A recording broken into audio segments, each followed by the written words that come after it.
Brasília, Paulo Abraão, do Ministério da Justiça, meu companheiro Simão Pedro, que me permitiu compartilhar a iniciativa desse ato, deputados Adriano Diogo e Rui Falcão, e também a Amelinha, Clara Scharf e Ivan Seixa, das famílias dos mortos e dos desaparecidos, e Margarida Genevois.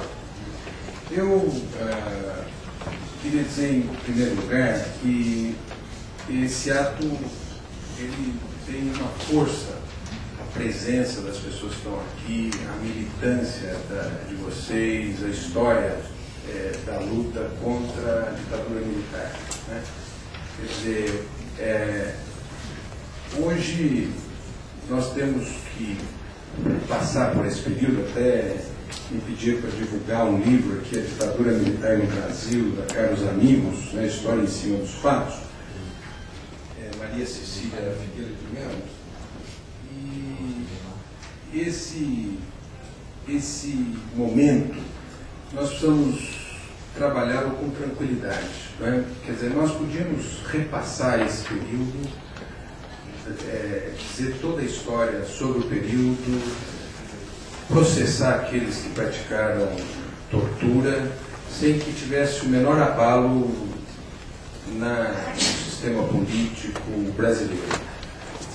Outros países fizeram com mais profundidade. O Chile fez, a Argentina, o Chile está fazendo, a Argentina está fazendo, mas nós precisamos fazê-lo e sem nos deixar influenciar por um discurso que diz que é revanchismo e tampouco um discurso que atribui toda a responsabilidade às Forças Armadas. Quer dizer, nós temos uma nova geração de militares, seja na Marinha, na Aeronáutica, no Exército, que não tem qualquer relação com esse período e que não precisariam abrigar certos criminosos desse período no seu seio e defendê-los. Recentemente, naquele ato do Rio de Janeiro, quando o Carlos Alberto Brilhante Ustra vai ao ato, ele quer se confundir com as Forças Armadas brasileiras. Então, eu creio que o debate posto, que é o direito à memória e à verdade, pode ser feito com tranquilidade. A democracia brasileira tem fôlego para fazê-lo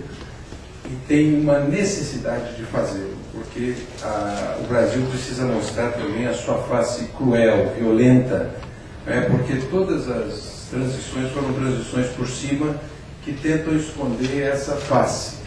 Portanto, ao discutir, ao apresentar os fatos, nós também temos que mostrar uma face nossa, que não é a melhor, mas existente na nossa história, que é a prática da violência. E também dar uma satisfação às famílias que querem saber onde estão os corpos dos seus parentes, e que têm o direito a enterrá-los e têm o direito de fazer uma celebração que toda a humanidade faz, que na possibilidade de enterrar os seus mortos, né?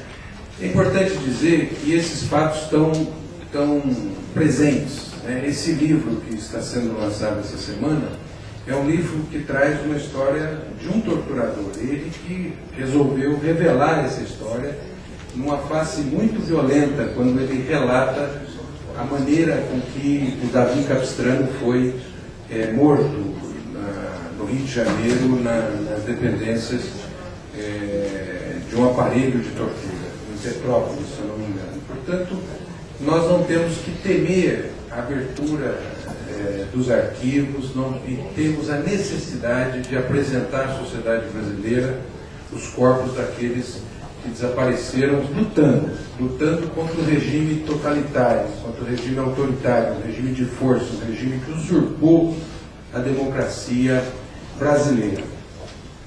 Um segundo aspecto, além da necessária abertura dos arquivos e também da apresentação dos corpos, é o aspecto da responsabilização. Eu insisto, acho que esse é um processo longo, tanto que nós temos notícia que alguns torturadores no Chile e na Argentina foram presos muito recentemente, né? E eu creio que nós temos que nos colocar em movimento na direção da exigência da punição desses torturadores. Eu quero aqui parabenizar a família Teles, né, no processo que moveu contra o Carlos Alberto Brilhante Ustra, e também dar uma notícia que nesta semana 9 deputados federais estão apresentando uma representação ao Ministério Público Federal pedindo a abertura a proposição de uma ação contra o torturador Marcelo Paixão de Araújo, de Minas Gerais.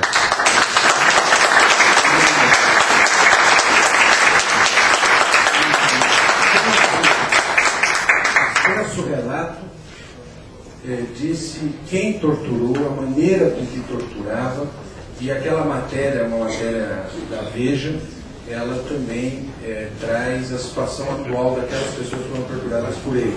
Né?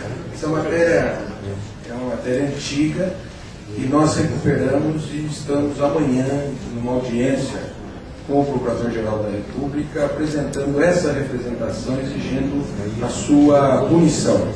Os deputados são os deputados Biscaia, do Rio de Janeiro, Luiz Erundino, de São Paulo, Pedro Wilson Guimarães, de Goiás, Luiz Couto, da Paraíba, Irine Lopes, do Espírito Santo, Chico Alencar, do Rio de Janeiro, João Moraes, de Minas Gerais.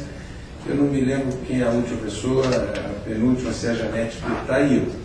Então nós estamos pedindo ao Ministério Público Federal, e aqui tem um dos seus representantes, que possa instaurar uma ação, um inquérito e propor uma ação criminal baseado no fato de que o crime de tortura é um crime imprescritível e mesmo à luz da Constituição daquele período, o preso deveria ter sido respeitada a sua integridade física. Então, nem em relação à Constituição de exceção, eles poderiam ter praticado aquele crime. E nós queremos, da atualidade, pedir ao Ministério Público que possa propor essa ação. Não sei como é que se organiza o Ministério Público, se regionalmente, mas nós vamos apresentá-la ao Procurador-Geral da República para que o Ministério Público se pronuncie em relação a esse fato.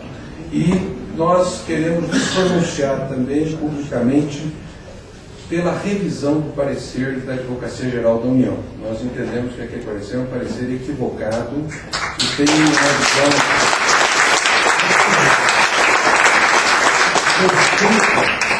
e defensiva, porque pretende, como se fosse feito uma defesa na área fiscal, na área tributária, quer dizer, tenta defender o Estado para que ele não tenha responsabilidade sobre aqueles fatos. Então, aquele parecer não está à altura do Advogado-Geral da União e do pensamento do país. Portanto, nós somos favoráveis à sua revisão. Eu quero, por fim, agradecer a presença, me solidarizar com os familiares, me solidarizar com a posição que os ministros Paulo Vanuc e Tarso Genro têm adotado dentro do governo e dizer que a essa geração, como a minha, que nasci em 1961, não é?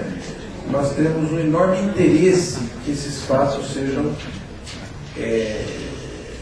conhecidos da sociedade brasileira, que os seus responsáveis sejam punidos. Porque se não forem punidos os seus responsáveis, os fatos não forem conhecidos, a continuidade disso se dá no distrito policial. Em qualquer distrito policial, com preso comum, com lugar nacional de homicídio ocorrência.